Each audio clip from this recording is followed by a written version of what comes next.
ವರ್ಷದ ನನ್ನ ಗುರಿ ಯಾವುದೇ ರಸ್ತೆಗಳ ಗುಂಡಿಗಳಲ್ಲಿ ನಮ್ಮಲ್ಲಿ ಕಾಣಿಸಬಾರ್ದು ಅನ್ನೋ ಗುರಿ ಇಟ್ಕೊಂಡಿದ್ದೀನಿ. ಯಥೇಚ್ಛವಾಗಿ ನನಗೆ ಮಾರ್ಕೆಟ್ಗೆ ಉತ್ತರ ಕೊಟ್ಟಿದ್ದಾರೆ, ಒಡ್ಡಳ್ಳಿ ಮಾರ್ಕೆಟ್ ಬಗ್ಗೆ ಉತ್ತರ ಕೊಟ್ಟಿದ್ದಾರೆ.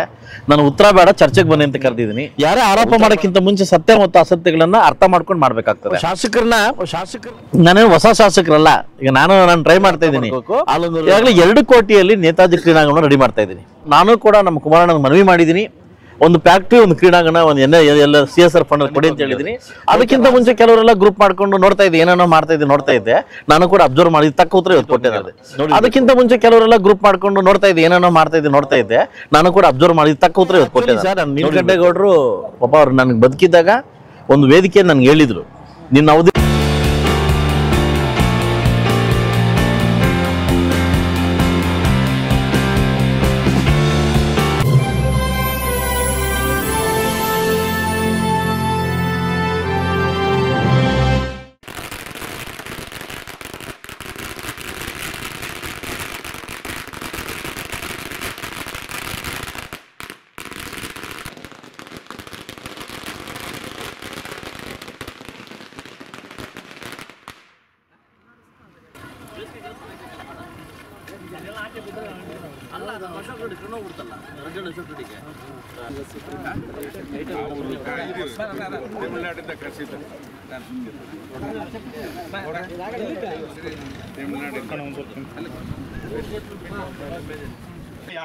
ध्यानं समर्पयामि आवाहयामि रत्नमय सिंहासनं समर्पयामि पादारविन्दयोः पाद्यं समर्पयामि हस्तयोः अर्घ्यमर्घ्यं समर्पयामि स्नापयामि स्नानम् ओम आपोहिष्टामयोस्ताना ऊर्जे दुरासनाः गन्धर्वारान्दुरादशां नित्यपुष्टाङ्करीश्वरीम् ईश्वरीं सर्वभूतानां पूर्वारोहन्तपुष्पिणीः रुदाश्च पुण्डरीकाणि समुद्रशग्रहैव अलङ्करणार्थे आवरणार्थे अक्षतां समर्पयामि सर्वं सुगन्धं च मनोहरं कमलासहितं धूपोऽयं प्रतिगृह्यताम् आग्धे सर्वदेवानां धूपोऽयं प्रतिगृह्यताम् भूवरास्वां देवतां नमः ಇದೆಲ್ಲ ಕವರ್ ಮಾಡ್ತಾರೆ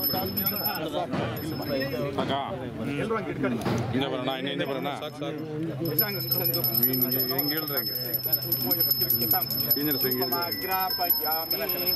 भूवरास्वां देवताभ्यः धूपमाग्रापयामि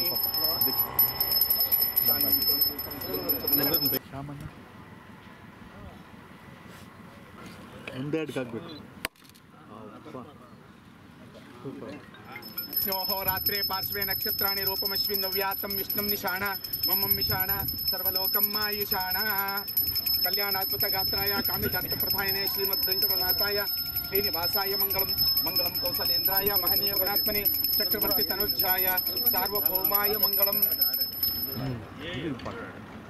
यां मेधां देवगणाः पितरश्चोपासाते तया मा मध्य वेदयाग्ने मेधा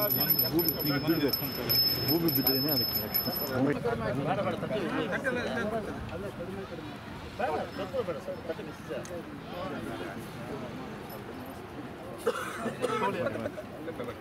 ಅಣ್ಣ ಒಂದು ಸ್ವಲ್ಪ ಹಿಂದಕ್ಕೆ ಮುಂದೆ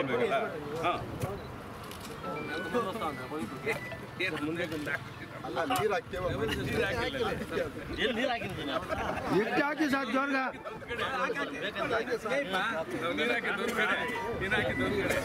ಜೋರ್ಗೆ ಹೆಚ್ಚು ಹಾಕಿಸ್ಬೇಕು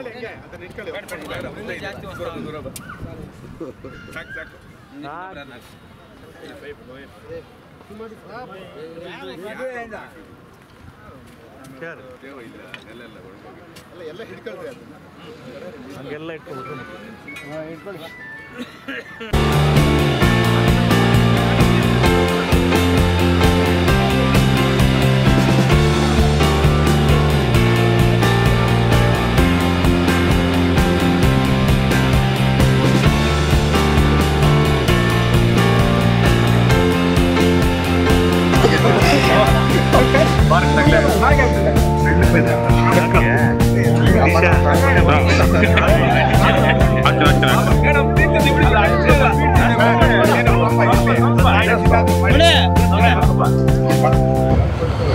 ನಮ್ಮ ಮುಳಬಾಗಿಲು ತಾಲೂಕಿನ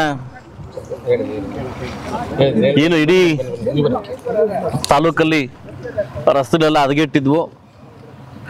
ಅದರ ಅಧ್ಯಯನವನ್ನು ಮಾಡಿ ಸುಮಾರು ನೆನ್ನೆ 9 ಕಿಲೋಮೀಟರ್ ಅಷ್ಟು ಪೂಜೆ ಮಾಡಿಕೊಟ್ಟು ಆಲ್ರೆಡಿ ವರ್ಕ್ ಸ್ಟಾರ್ಟ್ ಆಗಿದೆ. ಕಿರುಡುಮಿಟ್ಟಿಯಿಂದ 3 ಕಿಲೋಮೀಟ್ರು, ಒಡ್ಡಳ್ಳಿಯಿಂದ 3 ಕಿಲೋಮೀಟ್ರು, ಚೆನ್ನಾಪುರದಿಂದ 3 ಕಿಲೋಮೀಟ್ರ್ ಹೈವೇಗಳು ಅಂದರೆ ಸ್ಟೇಟ್ ಹೈವೇಗಳು ತುಂಬ ಅಧ್ವಾನ ಆಗಿತ್ತು. ಈಗಾಗಲೇ ತಾಯ್ಲೂರು ರಸ್ತೆ ತುಂಬ ಕಂಪ್ಲೀಟ್ ಮಾಡಿದ್ವಿ. ಈಗ ಶಾಸಕರ ನಿಧಿಯಲ್ಲಿ ಇವತ್ತೊಂದು ದಿವಸ ತುಂಬ ನಾನು ಈ ಕಡೆ ಬಂದಾಗೆಲ್ಲ ಈ ರೋಡ್ ಬಗ್ಗೆ ತುಂಬ ನನಗೊಂದು ಇದಿತ್ತು, ತುಂಬ ನೋವಿತ್ತು, ತುಂಬ ಅಧ್ವಾನ ಆಗಿತ್ತು ರೋಡು. ಈಗಾಗಲೇ ನಮ್ಮ BMC ಅವ್ರಿಗೆ ಹೇಳಿದ ಕೂಡಲೇ ಇವತ್ತು ಇಲ್ಲಿಂದ ಬೆಸ್ತರಳ್ಳಿಯಿಂದ ಅಪ್ ಟು ವಾಡಗನಹಳ್ಳಿ ತನಕ 4 ಕಿಲೋಮೀಟರ್ ಡಾಂಬರೀಕರಣವನ್ನು ಉನ್ನತೀಕರಣವಾಗಿ ಮಾಡಲಿಕ್ಕೆ ನಾಳೆಯಿಂದನೇ ಇವತ್ತಿಂದ ವರ್ಕ್ ಸ್ಟಾರ್ಟ್ ಆಗಿದೆ. ಸೊ ಇನ್ನೂ ಕೂಡ 125 ಕಿಲೋಮೀಟ್ರು ಈ ಒಂದು 3 ತಿಂಗಳಲ್ಲಿ 125 ಕಿಲೋಮೀಟ್ರ್ ಕಂಪ್ಲೀಟ್ ಮಾಡ್ತಕ್ಕಂಥ ಉದ್ದೇಶವನ್ನು ಇಟ್ಕೊಂಡಿದ್ದೀನಿ. ಆದಷ್ಟು ಬೇಗ ಕಂಪ್ಲೀಟ್ ಆಗುತ್ತೆ. ಈ ವರ್ಷದ 2 ವರ್ಷದ ನನ್ನ ಗುರಿ ಯಾವುದೇ ರಸ್ತೆಗಳ ಗುಂಡಿಗಳಲ್ಲಿ ನಮ್ಮಲ್ಲಿ ಕಾಣಿಸ್ಬಾರ್ದು ಅನ್ನೋ ಗುರಿ ಇಟ್ಕೊಂಡಿದ್ದೀನಿ. ಯಥೇಚ್ಛವಾಗಿ ನಿಮ್ಮೆಲ್ಲರ ಆಶೀರ್ವಾದ ಮತ್ತು ದೇವರ ಆಶೀರ್ವಾದ ಇದ್ದರೆ, ಸರ್ಕಾರದ ಆಶೀರ್ವಾದ ಖಂಡಿತ ಕಂಪ್ಲೀಟ್ ಮಾಡಿಕೊಡ್ತೀನಿ.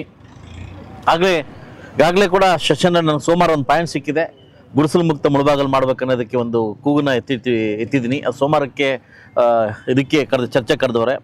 ಖಂಡಿತವಾಗ್ಲೂ ಕಳೆದ ಇನ್ನೇನು 2 ವರ್ಷ ಕಂಪ್ಲೀಟ್ ಆಗ್ತಿದೆ.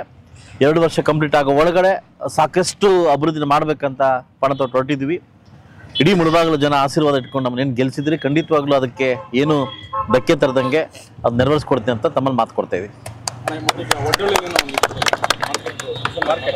ಹಾಂ, ಈಗಾಗಲೇ ನನಗೆ ಮಾರ್ಕೆಟ್ಗೆ ಉತ್ತರ ಕೊಟ್ಟಿದ್ದಾರೆ. ಒಡ್ಡಳ್ಳಿ ಮಾರ್ಕೆಟ್ ಬಗ್ಗೆ ಉತ್ತರ ಕೊಟ್ಟಿದ್ದಾರೆ. ನಾನು ಉತ್ತರ ಬೇಡ ಚರ್ಚೆಗೆ ಬನ್ನಿ ಅಂತ ಕರೆದಿದ್ದೀನಿ. ಉತ್ತರ ಬೇಡ, ನನಗೆ ಬರೀ ಉತ್ತರ ಕೊಡೋದಾಗಾಯಿತು. ಚರ್ಚೆಗೆ ಬನ್ನಿ ಅಂತ ಕರೆದಿದ್ದೀನಿ. ಮಂಗಳವಾರ ಅಥವಾ ಗುರುವಾರ ಚರ್ಚೆಗೆ ಹಾಕೊಂಡಿದ್ದೀನಿ. ಮಂಗಳವಾರ ಅಥವಾ ಗುರುವಾರ ಚರ್ಚೆ ಕೊಡ್ತಾರೆ. ವಾರಕ್ಕೆ 2 ಚರ್ಚೆ ಕೊಡ್ತಾರೆ, ಮಂಗಳವಾರ ಗುರುವಾರ. ಮಂಗಳವಾರದಿಂದ ಚರ್ಚೆಗೆ ಹಾಕ್ಕೊಂತೀನಿ.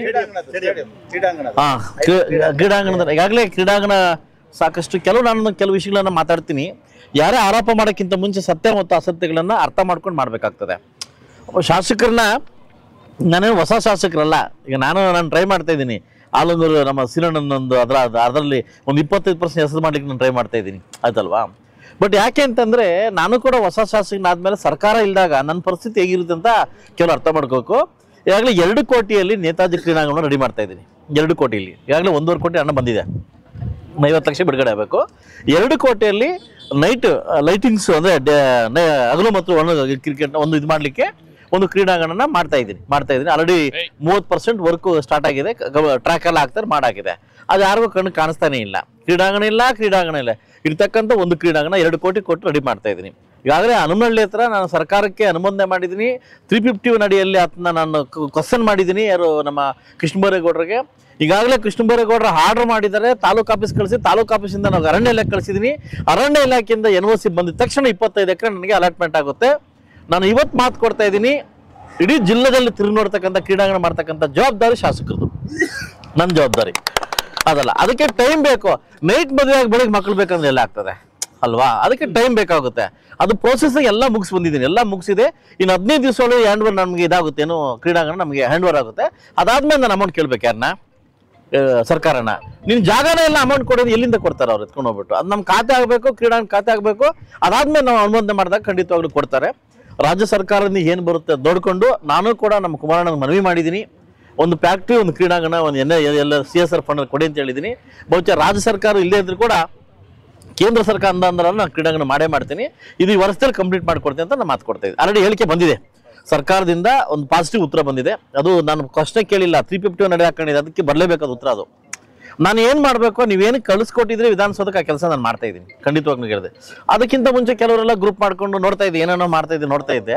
ನಾನು ಕೂಡ ಅಬ್ಸರ್ವ್ ಮಾಡಿ ತಕ್ಕ ಉತ್ತರ ಇವತ್ತು ಕೊಟ್ಟೆ. ನಾನು ನೋಡಿರ್ಬೇಕು, ತಕ್ಕ ಉತ್ತರ ಕೊಟ್ಟೆ. ಉತ್ತರ ಇಲ್ಲದೆ ಮಾತಾಡಬಾರ್ದು, ಸುಮ್ಮನೆ ಇದ್ದೆ. ಅದಕ್ಕೆ ಏನಂತ ಗಿದಾಮು ಪೆಟ್ಟು ತೆಲ್ಲೆಟ್ಲು ಪೆಟ್ಲದು ಎಬಡು ಪೆಟ್ಟೆ ಭಾಗಶಾಲೆ ಅಲ್ಲಿ ಪೆಟ್ಕೊಡ್ತು. ಅದೇ ನನಗೆ ಅರ್ಥ ಆಗಿಲ್ಲ, ಕಾರಣ ಹೇಳ್ಬೇಕು ನೀವು. ಭಾಗಶಾಲೆ ಅಂದ್ರೆ ದಿನ ಇರೋ ತಾಯಿ, ದಿನ ಹಿಡ್ದೇ ಇರೋಳು ತಾಯಿ ಅಂತೆ. ಯಾವಾಗ ಇಡೋಳು ಒಂಥರ ಕೆಟ್ಟವಾಗಿ ಭಾಗಶಾಲಿ ಅಂತ. I don't know. ಸೊ ಹಾಗೆ ಈಗ ಕೆಲವರು ಏನಾಗ್ತಾರೆ ಸರ್ ಅಂತಂದ್ರೆ, ಯಾರು ಧ್ವನಿ ಎತ್ತಿಲ್ಲ. ಕ್ರೀಡಾಂಗಣದ ಅಭಿವೃದ್ಧಿ ಆಗುವಾಗ ನಂದು ಏನೋ ಮಾಡ್ತಾರೆ, ನನ್ನಿಂದ ಆಯ್ತು ಅನ್ಸ್ಕೋಬೇಕು ಅನ್ನೋದು ಒಂದು ಚಟ. ಅಲ್ಲ, ನನಗೆ ಆಕ್ಚುಲಿ ಸರ್, ನೀಲಕಂಠೇಗೌಡರು ಪಾಪ ಅವ್ರು ನನಗೆ ಬದುಕಿದ್ದಾಗ ಒಂದು ವೇದಿಕೆ ನನಗೆ ಹೇಳಿದ್ರು, ನಿನ್ನ ಅವಧಿಯಲ್ಲಿ ಇದು ಕಂಪ್ಲೀಟ್ ಮಾಡ್ಬೇಕಂತ ಹೇಳಿದ್ರು. ನಾನು ಖಂಡಿತವಾಗ್ಲೂ ಅವ್ರು ಬೆಲೆ ಕೊಟ್ಟು ನಾನು ಅದನ್ನು ಮಾಡಿದ್ದೀನಿ. 2 ಕೋಟಿ ಅಮೌಂಟ್ ಹಾಕೊಂಬಂದಿದ್ದೀನಿ. 50 ಲಕ್ಷ ನನ್ನಿದೆ. 1.5 ಲಕ್ಷ 1.5 ಕೋಟಿ ಬಂದು DMA ಫಂಡ್ ಹಾಕೊಂಬಂದು ನಾನು ಮಾಡಿದ್ದೀನಿ. ಸರ್ಕಾರ ಕೂಡ ಒಪ್ಕೊಂಡಿದ್ದೀನಿ, 2 ಕೋಟಿ ಕೊಡ್ತಾ ಒಪ್ಕೊಂಡಿದ್ದಾರೆ. ಅದನ್ನು ಫುಲ್ ಕಂಪ್ಲೀಟ್ ಮಾಡಿ 2 ತಿಂಗಳು ವಿತ್ ಲೈಟಿಂಗ್ ಹಾಕ್ಕೊಡ್ತೀನಿ. ಇಲ್ಲಿ ಕ್ರೀಡಾಂಗಣದಲ್ಲಿ ಲೇಟ್ ಆಗಿ ಕೊಡ್ತೀವಿ. ಹೊಸ ಕ್ರೀಡಾಂಗಣ ಅಲಾಟ್ಮೆಂಟ್ ಆಗಿದೆ, ಅನುದಾನಕ್ಕೋಸ್ಕರ ವೆಯ್ಟ್ ಮಾಡ್ಕೊಡ್ತೀನಿ. ಇದು ರೋಡ್ ಡೆವಲಪ್ಮೆಂಟ್ ಟೋಟಲ್ ಎಷ್ಟು ಅನುದಾನ ಬಂದಿದೆ ಇದುವರೆಗೂ? ಅದನ್ನ ಲೆಕ್ಕ ಹಾಕಬೇಕು, ಕನ್ಫ್ಯೂಸ್ ಮಾಡೋದು ಬೇಡ, ಅದನ್ನ ಬರೋಕ್ಕೆ ಹೋಗ್ಬೇಡಿ. ಒಟ್ಟು 125 ಕಿಲೋಮೀಟ್ರ್ ನಾನು ಎಲ್ಲ ಮಾಡ್ಕೊಟ್ಟಿದ್ದೀನಿ. 125 ಕಿಲೋಮೀಟ್ರ್ ಈ ವರ್ಷಕ್ಕೆ ಮಾಡ್ಕೊಟ್ಟಿದ್ದೀನಿ. ಅದು ಅಪ್ರೂವಲ್ ಬಂದಿದ ತಕ್ಷಣ ನಮ್ಮ ಗೌಡ್ರ ಆಲ್ಮೋಸ್ಟ್ 30-35 ಕಿಲೋಮೀಟ್ರ್ ಮಾಡ್ತಾವ್ರು, ಅವ್ರ ಕೈಯಲ್ಲಿದೆ. ಹೌದಲ್ಲ, ಅವರು ನಂದು ಒಂದು ಮಾತು ಕೊಡ್ತಾರೆ, 30 ಕಿಲೋಮೀಟ್ರ್ ಅವ್ರ ಕಡೆ ಇದೆ. ಇನ್ನು ಸಾಕಷ್ಟು 3-4 ಜನ ಇವ್ರ ಕಡೆಯಿಂದ ಮಾಡಿಸ್ತಾ ಇದ್ದೀನಿ. ರೋಡ್ ಅದೇ ಡಬಲ್ ರಸ್ತೆ ಈಗ ಮಾಡಿದೆ, ಈಗ ಪೂಜೆ ಮಾಡ್ಕೊಡ್ತೀನಿ. ಮಾಡ್ಕೊಡ್ತೀನಿ, ಪೂಜೆ ಮಾಡ್ಕೊಡ್ತೀನಿ. ದುಡ್ಡು ರಿಲೀಸ್ ಆಗಿ ಪೆಂಡಿಂಗ್ ಇದೆ. ನನ್ನ ಗಮನಕ್ಕೆ ಬಂದಿಲ್ಲ, ಗಮನ ತಂದ್ರೆ ಮಾಡ್ಕೊಡ್ತೀನಿ. ನನ್ನ ಗಮನಕ್ಕೆ ಬದರ್ರಿ, ನನ್ನ ಗಮನಕ್ಕೆ ಬರಲಿ, ನಾನು ಮಾಡ್ಕೊಡ್ತೀನಿ. ಪತ್ರಿಕೆ ಮಾಧ್ಯಮದವ್ರು ಇದೇ ಥರ ಬಂದು ಎಲ್ಲ ಕಡೆ ಸಪೋರ್ಟ್ ಮಾಡ್ತಾ ಇರಿ. ಸ್ಪೀಡ್ ಕೊಡ್ರಪ್ಪ ಅವ್ರಿಗೆ.